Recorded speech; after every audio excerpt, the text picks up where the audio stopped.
у нас в малом зале.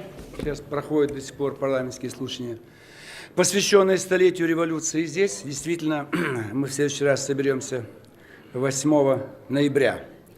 Все, что сказал депутат Новиков, я вынужден сказать как наоборот.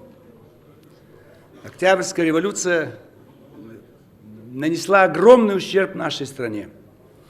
Она абсолютно была не нужна. Россия не проиграла Первую мировую войну. Даже без нас слабая Франция и Британия добили немцев. Без нас. А уж с нашей бы русской армией Первая мировая война закончилась бы на год раньше. Не в ноябре 18-го, а летом 17-го. И миллионы европейцев были спасены бы. Поэтому вот революция она привела и к огромной гибели наших граждан, и европейцев. Вот отсюда пошла русофобия, что мы предали союзников. Британия, Франция и Россия – это было начало НАТО, начало Евросоюза, 3 страны великих. А вместо этого мы оказались в хвосте. И огромная эта страшная гражданская война. Ну как можно говорить о мирном характере? Почему же ночью совершаете переворот? Ночью, вооруженным путем. Это преступление. Все, в основном, профессионалы-революционеры сидели на царских каторгах, в ссылках, в тюрьмах, занимались криминалом. На Ленина было несколько уголовных дел, он должен быть арестован летом 17 года. Сталин десятки раз бежал из ссылок. Деньги воровали у русского народа и перевозили за границу, чтобы там подогреть этих будущих революционеров. В этом никакого основания не было. Как это можно говорить о том, что революцию поддержал народ? С первых дней начались восстания против советской власти. С первых шагов. Доказательство создания ВЧК 20 декабря. Все, уже им нужна была чрезвычайная комиссия с неограниченными правами расстреливать на месте по всей стране. Погромы, кровь, насилие. Все восстали, чиновники, крестьяне. Как можно обвинять Белую армию? Они выполняли свой долг. Они давали присягу царю или временному правительству. Какая советская власть? Кто ее мог признать? Это же недопустимо. Недопустимо этого. Тогда давайте признаем сегодня киевский режим. Расстрелял 10 тысяч русских на Донбассе. Это же революция достоинства. Ночью 22 февраля 3 года назад захватили власть. И Янукович, как Керенский, бежал из страны. Какая разница? Одинаково все. Вместо одной криминальной группировки в Киеве пришла другая группировка. Поэтому нельзя так говорить вообще. Вы говорите, вы дали дорогу людям снизу. А что ж хорошего? Вы дали дорогу необразованным. Кто у вас был первый военный министр? Дыбенко, Мичман. На корабле выдавал мыло солдатам. Это что, министр военно-морского флота царской России? Колчак. Вот военный министр. А вы их всех казнили, всех выгнали. Весь цвет нации вы выгнали за пределы России. Погрузили в теплоходы философские. И сразу же начался военный коммунизм. С оружием в руках все отбирали, обобществляли. Не получилось продросверстка, не получилось НЭП. Назад в капитализм. Это ваш лидер Ленин повернул страну с 21 года. Всего 3 года вашей революции. 3 года страшной гражданской войны и назад в капитализм. И оживела страна. Сразу все появилось, товары появились, люди снова стали работать. И крестьяне давно получили землю. И по реформе Александра II, Александр III, Столыпин, земля была. Мои предки, деревня Лаушка, государственные крестьяне. Где помещик? Большая часть крестьян были государственными. Сидели на земле и сдавали хлеб в стране нашей. О чем вы говорите вообще? Семьи были. При царской России жена могла не работать. Вспомните Нилов, мать Горького, рабочий этот Нилов. Она не работала и жили в отдельном доме, а сын занимался революцией. Листовки разбрасывал, так сказать.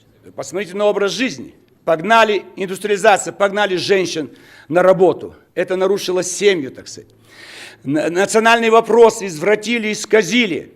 Силой Красной Армии создали союз, кровавый Советский Союз. Кто к вам пришел добровольно? Вы сегодня, не надо сегодня лгать уже. Красная Армия шла на Баку, на Тбилиси. Орджоникидзе ее вел. Будённый и Фрунзе вел красные полки в Среднюю Азию. Кто к вам пришел? Вы силой загнали в Советский Союз. И он рухнул, потому что стоял на штыках. Как только убрали штыки КГБ и армии, все рухнуло. Все. Что же он из такой великая страна? Столько достижений и рассыпалась. Да, царская Россия, ведь она почему ослабла? Демократия была. В тюрьмах царя сидело в 1000 раз меньше заключенных, чем в советских тюрьмах. Вы можете сравнить? В 1000 раз. Царь был демократ. Он не хотел крови. Кровавое воскресенье это авантюристы выполнили. Поп Гапон, потом его самого убили, их же революционеры. Он не хотел никакого, он вообще уехал в царское село. Какие рабочие? Какие крестьяне? Провокаторы? Среди рабочих стреляли по солдатам. Что должны были делать солдаты? Ответить. Вы устроили гражданскую войну еще в 1905 году. Поэтому не надо сегодня лгать, так сказать. Ну, вы говорите, победа. В первые недели Великой Отечественной войны в плен сдались миллионы советских солдат. Сами, никакого окружения, подняли руки и пошли немецким окопам. 3 миллиона. Никогда такого массовой сдачи в плен не было ни в одной войне. Потому что ненавидели власть, не хотели ее, защищать ее. Да, появились герои, и Жуков, и все остальные. Так они прапорщиками и младшими офицерами еще были в царской армии. Там появился у них первый боевой опыт. И 2 года, 41-42, перемололи миллионы советских солдат. 11 миллионов было под ружьем. Все погибли. В 45 году не было ни одного солдата, призванного в 41 году. Все были уничтожены. И появился опыт. Харьковская битва, это что такое?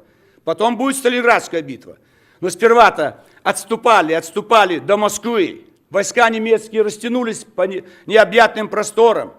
Гитлер понял, все, конец. Если он сосредоточил все войска без Ленинграда из юга на Москву, они бы взяли Москву. Но они на юг послали армию, на Ленинград послали армию и огромные просторы. Поэтому потом появятся победы. Но все мужество и вот опыт, это миллионы уничтоженных. Миллионы. 40 мы посчитать не можем, понимаете? То 20 миллионов, то 27, то 35. Теперь цифра бегает 42. Сколько умерло от голода. А первые годы советской власти, что она делает? Грабит все, что царь накопил. Все вывозилось из охраны этого, или там это, все эти, где находились драгоценности. Все продавали, все сдали. Какой там советский червонец? Вы о чем говорите вообще? За золото нам ничего не хотели продавать. Требовали зерно. Специально, чтобы вызвать голод. Вот зерно продавайте, мы вас купим. На эти деньги что-то купите себе.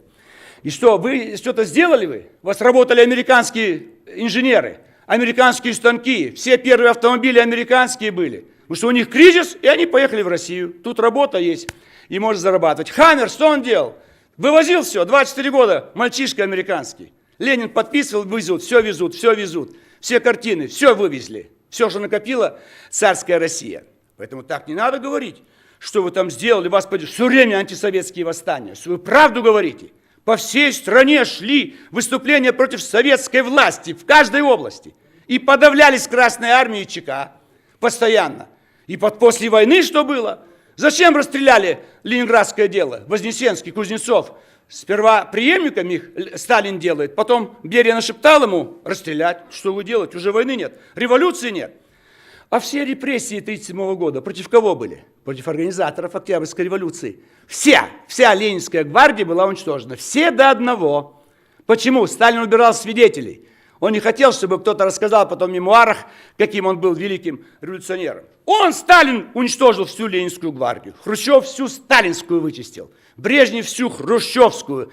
И так эта гвардия, команда за командой, друг друга уничтожала, вычищала. Если такая великая страна, столько достижений, что же она рухнула, 91 год? Ну кто-то, защищайте, давайте. Высшее руководство обращается к советскому народу 19 августа 91 года. Поддержите, раздадим землю, наконец, не в 17 году. Вы в августе 91 года хотели раздать, потому что в 17 вы не дали землю. Но поздно уже было. И никто, кроме ЛДПР, не вышел сюда на манеж защищать вашу власть, КПСС, КГБ, всех вас. А вы все сдали, все, так сказать, исчезло. Еще 25 лет прошло, тоже добавьте, как и бывшему оратору. Что произошло-то? Вот последние 25 лет что происходит? Русских везде выдавливают, вытесняют, русские школы закрывают. Все уходит на запад, на юг, под мусульманские знамена, под европейские, под китайские. Это что такое вообще? Все разворовали опять. Минуту Другие добавьте. уже другие, но ведь снова 25 лет разбор, разврат. Все, посмотрите сегодня, на выборы президента идет Собчак. Вот достижение вашей демократии. Да что такое? Да что такое вообще? Как можно вообще? Где в мире такой позор? Ее объявляют кандидат в президент. У нас нет выборной кампании. Чего прокурор молчит? Ваш прокурор. До сих пор молчат ваши прокуроры. Ваши центры избиркома молчат. Госдума молчит. Никакой кампании избирательной в стране нету. А Малахов объявляет, кандидат в президенты и фамилию называет. Это же недопустимо. Нарушение закона, Центр избирком молчит. Все, опять спектакль устраиваете. Октябрь 17-го спектакль, август 91-го года спектакль, сентябрь-октябрь 93-го года спектакль, и сейчас вот октябрь-ноябрь 17-го года опять спектакль. Не народ решает, а чиновники. Царские чиновники, советские и нынешние. И они уже знают, кто будет президент, министрами, кто губернаторами. А вы должны молча нажимать на кнопки. Уже 100 лет нажимаете. Поэтому надо давать честную, объективную оценку. Мы проиграли 20 век с вами, с коммунистами. И сейчас нет надежды на победу. Одна надежда на ЛДПР. Никонов. Спасибо. Последнее, братья, 5 секунд. Вот почитайте книгу. Включите микрофон. Вас так слышно хорошо. Ну, включите микрофон. Я есть единственный лидер парламентской партии. Где остальные? Вот ваша демократия. У вас политические 10-минутки, ни одного лидера партии нет. Ни одного руководителя фракции. А Сергей Михайлович Миронов? Где? Вот, Да, справа. он молчит. Он молчит. Он с ними. Он боится. Они его запугали. Вот книга. Почитайте все. Лебедев Александр, коммунист, разведчик в Лондоне. Все 30 лет гадости, он все описал. Почитайте. Все вскрыл, все факты. Вот, эта книга. Возьмите и почитайте. Это коммунист пишет, не я пишу. Вот это та правда, которая есть сегодня. Поэтому не надо хвалить нам прошлое, чернить не надо, но сделать выводы правильные нужно и, так сказать, больше этих ошибок не допускать. Спасибо.